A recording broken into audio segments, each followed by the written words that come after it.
Hi, everyone, and welcome to this edition of our show that we call Market Makers. Today's guest is Mr. Venkat Nageshwar, popularly known as Mr. Chalasani, who's the CEO of AMFI. So, fond welcome to you, sir.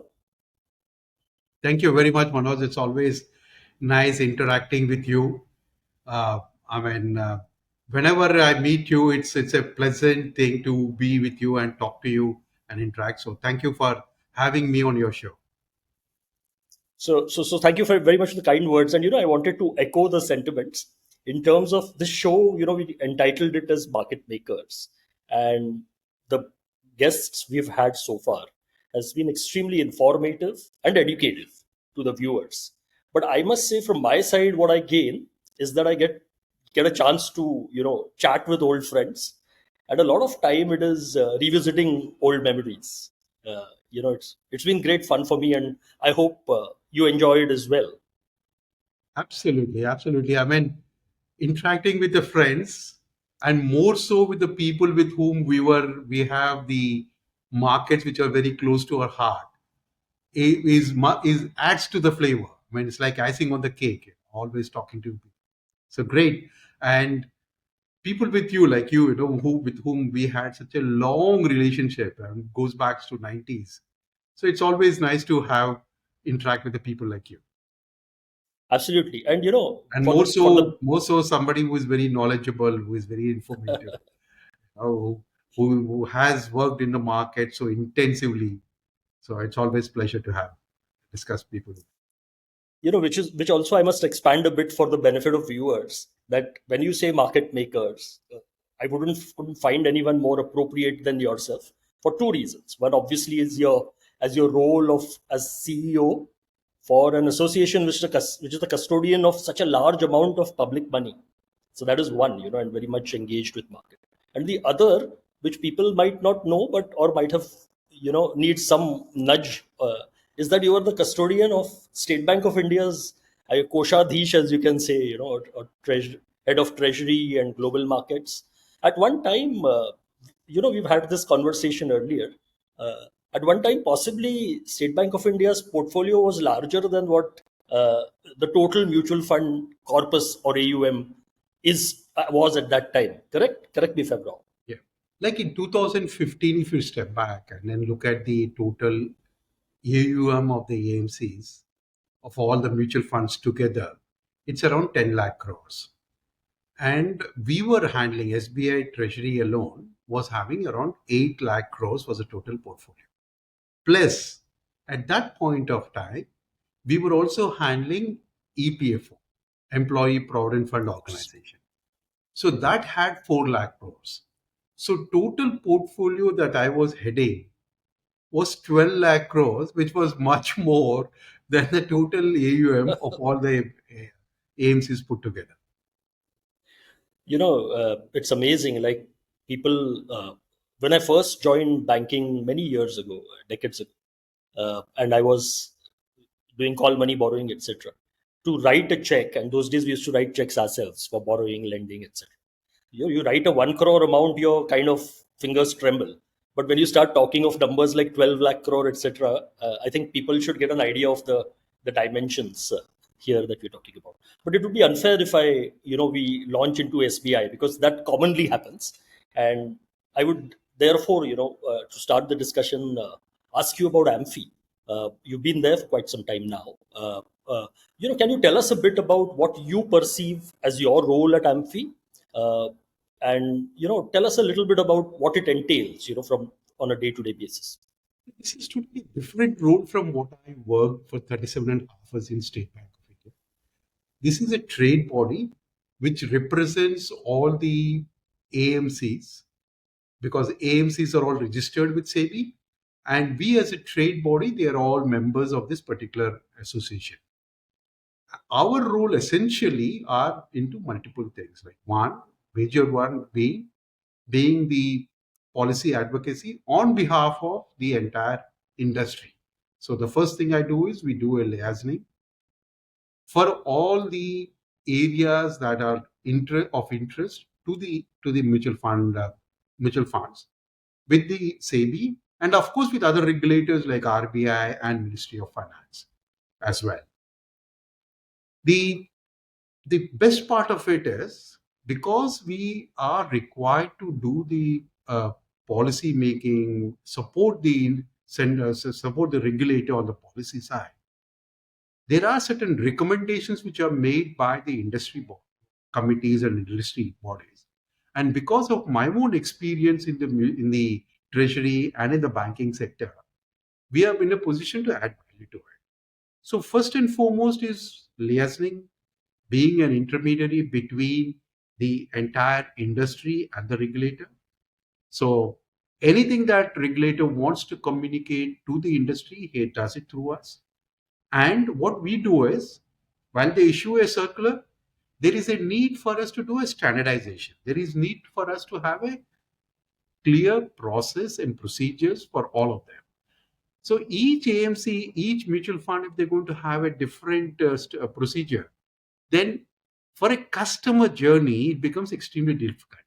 So what we do is when a circular is issued, we try to standardize it, issue a best practice guidelines to all the AMCs which they follow. And this is one part of it. Then the second and most important part of it is this industry has distributors who distribute the mutual fund products to the various investors. While there are direct channels where people as investors who are savvy, who are knowledgeable like you, would invest directly, but most of the people, investors, would need a hand holding. And for them, there is a need for a distributor network. While the AMCs do have the branches, but not like, all branches together may not be as big as State Bank of India. So a number of branches, which we have 24,000 branches of SBI. So all together will not be of so many. So they need a network which can distribute the products. And that's what we call as distributors.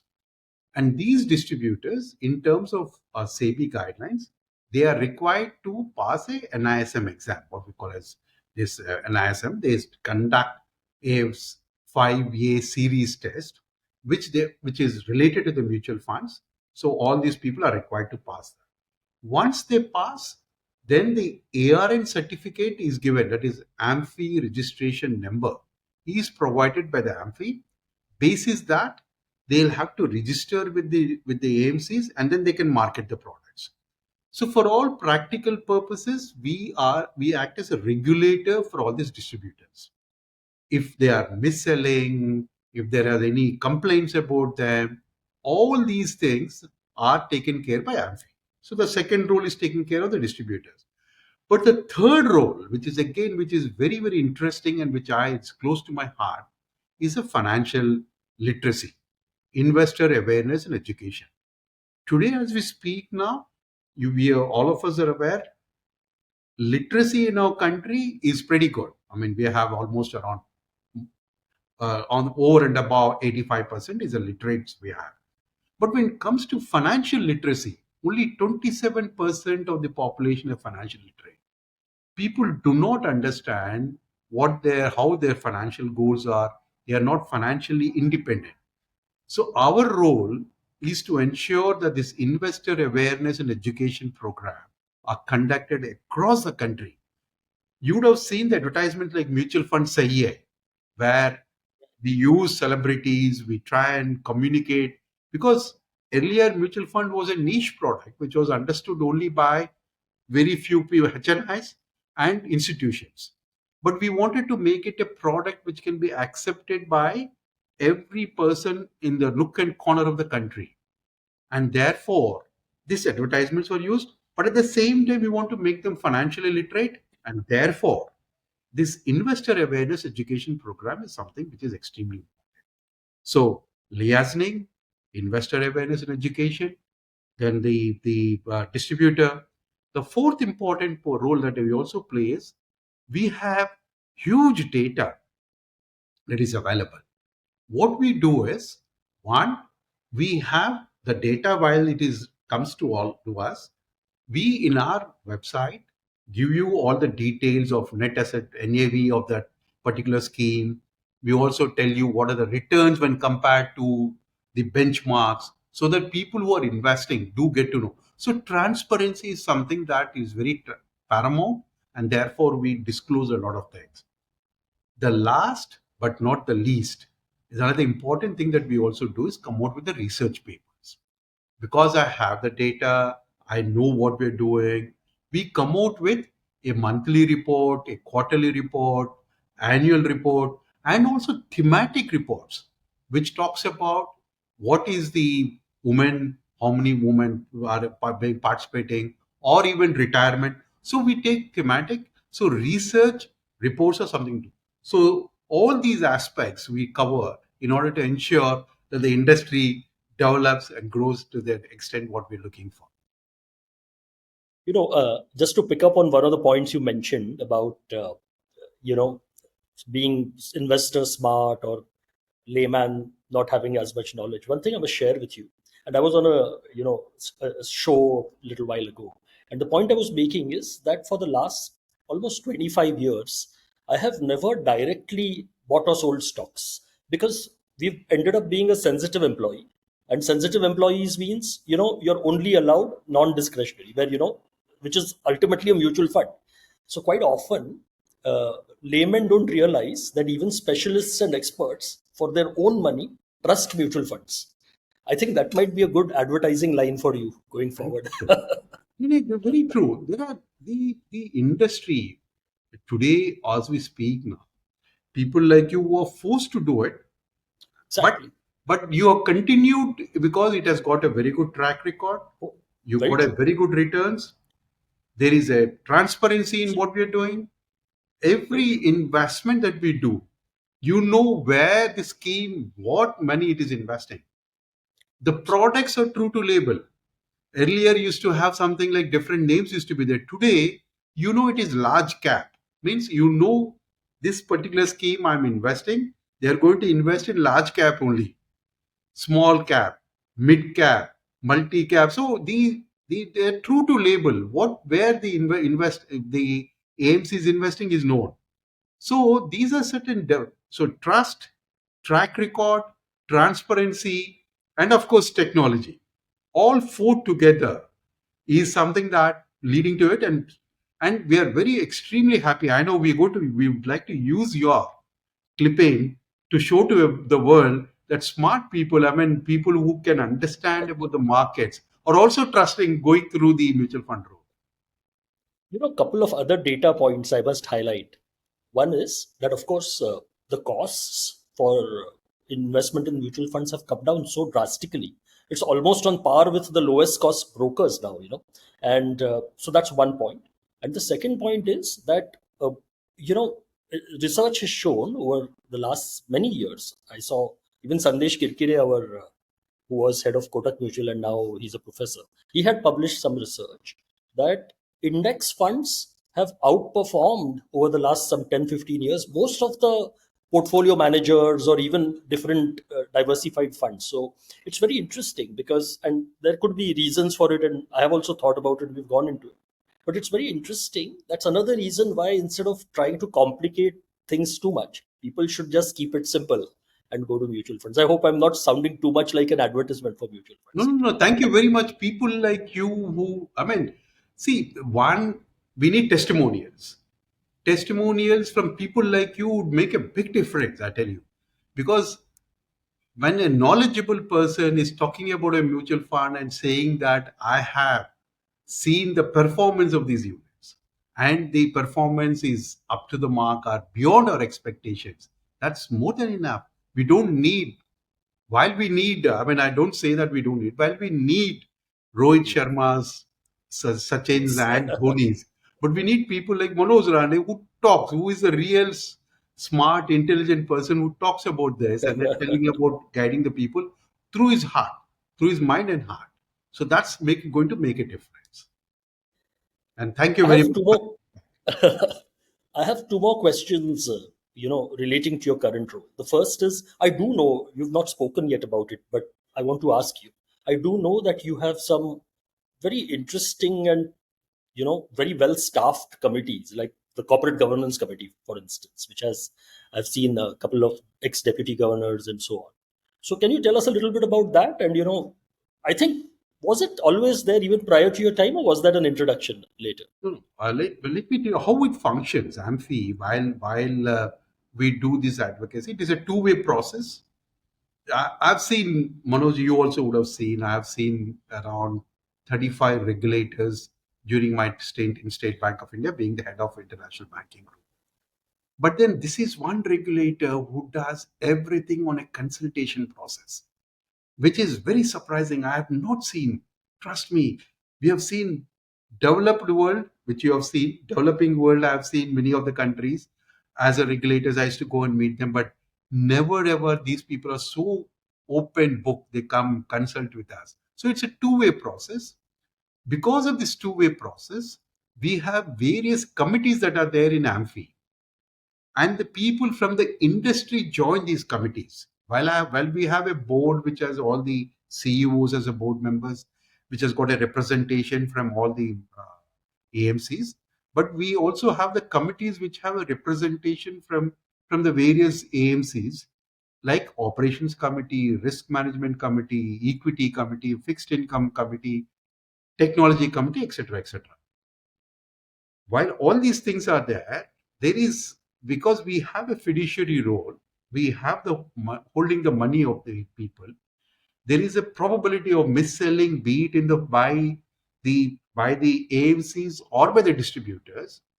And ultimate thing, when we talk about the trust and transparency, it is the culture, the ethics, which is extremely important.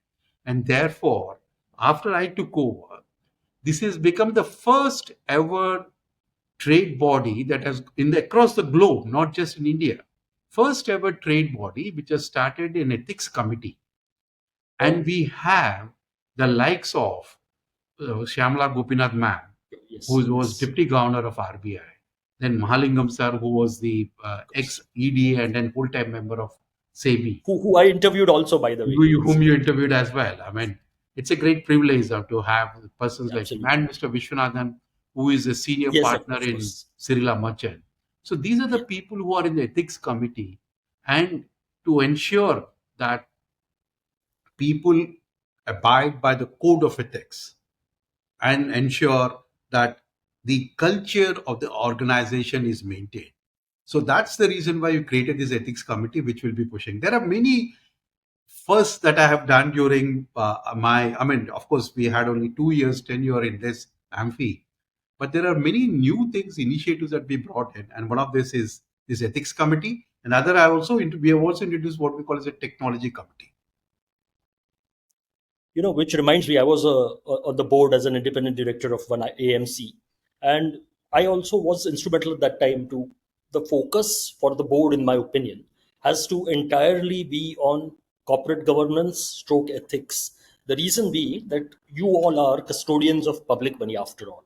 And it's whatever we may say when we work for our respective organizations, this touches the public in so many ways that ethics and I think corporate governance are the critical requirement. So very happy to hear what you just told us, which also picking up from one of the points you mentioned. See, you've been chairman of FIMDA, you've been chairman of FEDI, and now CEO here. And you mentioned in passing that this is more participative or consultative, as you just commented. Any differences you would like to highlight, or any learnings for the other SROs? FIMDA about to become an SRO, but FEDI is, of course. So any thoughts on that?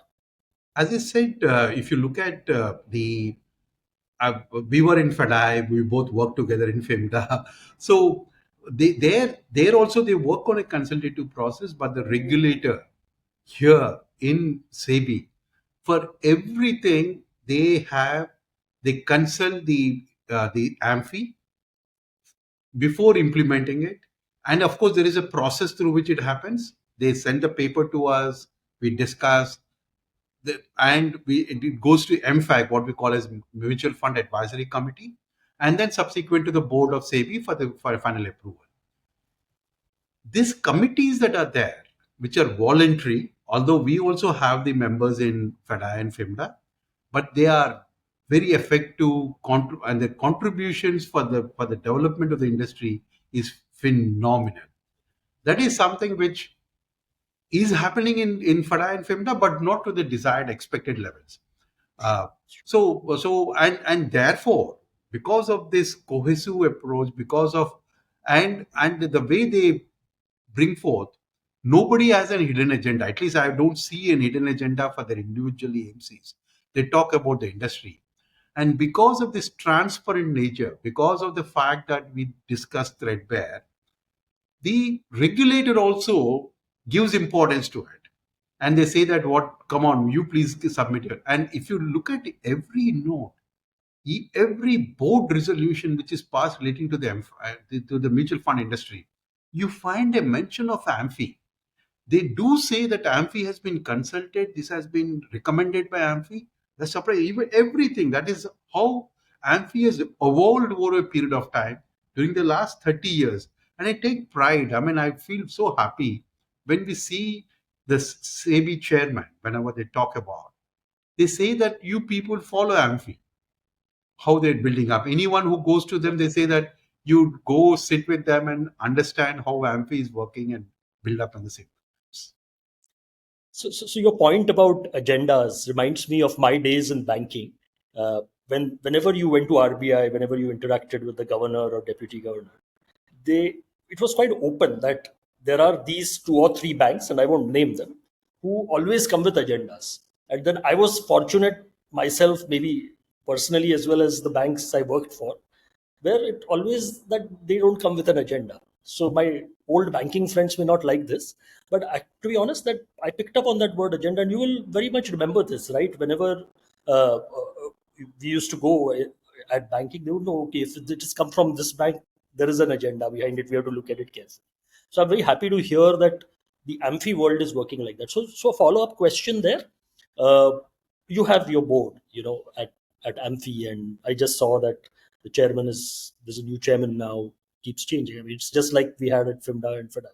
So what is your experience there? How is your interaction, the roles that they play, etc.?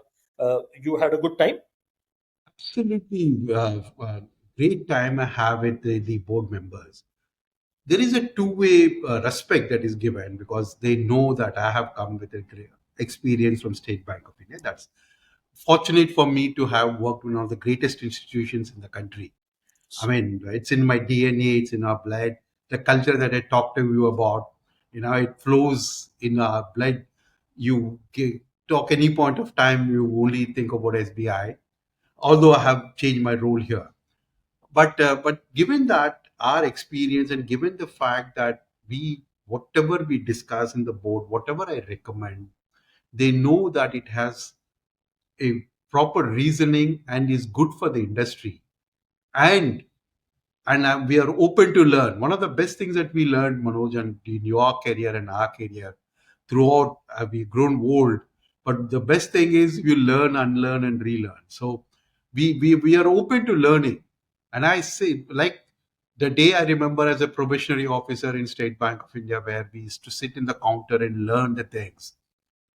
I do the same thing here as well. I sit with my compliance officer, I sit with my operation people and try to understand what exactly how the things are happening. So the board, because of this experience, because of the fact that we are adjusted to this new world, it has become easier to work with the board members. They are very they're all again experienced people in the industry. uh, they are all veterans, people like Nilesha, Navneet. All these people are veterans in their own area. So Absolutely. it's good to interact with them. And Bala, of course, again, you have interviewed Bala last time. Yeah, So Nilesh as well. Yeah, all these people are veterans, I mean, in this industry. So, and we also interacted with them on the other side when we were of course. in the banking sector. We used to interact with them on a regular basis. So Absolutely. that's one reason why we could, implement a lot of new initiatives in this AMFI, which were never thought before. Like, I'll just Which give a small example. I mean, we look at, as I said, but the distributors are there. We have, as we speak now, 2 lakh. There are around 3,10,000 distributors across the book now. But what we did was we said that let's look at Department of Post. They have almost around 4.5 lakh people. So we Right. reached out to Department of Post, talked to them, and told them that why don't we convert some of you people into the distributors? And we entered into an MOU. We are training them, making them do. So we're going likely to add around 100,000 distributors into our firm. So imagine from 3 lakhs, going to add another 100,000. So, and Wow. there is another thing that we are doing is we are entered into ties with the marquee institutions like, Indian Institute of Management, Vishakhapatnam, Indian Institute of I saw Management, that. Yes. Yes. Bodh Yes. Gaya, Indian Institute of Management, Shillong, XIM University, Bhubaneswar. These are certain things which we I'm able to do it, but at the great support and guidance and with the board. So we are working absolutely fine, and that's a great experience for me. So this was part one of our engagement with Venkat sir, as most of us call him. It was very interesting. I'm sure all of y'all found it as interesting as I did while I was talking to him. But there's so much to discuss, and it went on for a long time. So what we're doing is we are doing it in two parts. There will be a second part in which there is much more to listen to, and I'm sure all of you will find it very interesting. So thank you very much for watching this episode, and look forward to have you guys join the second episode.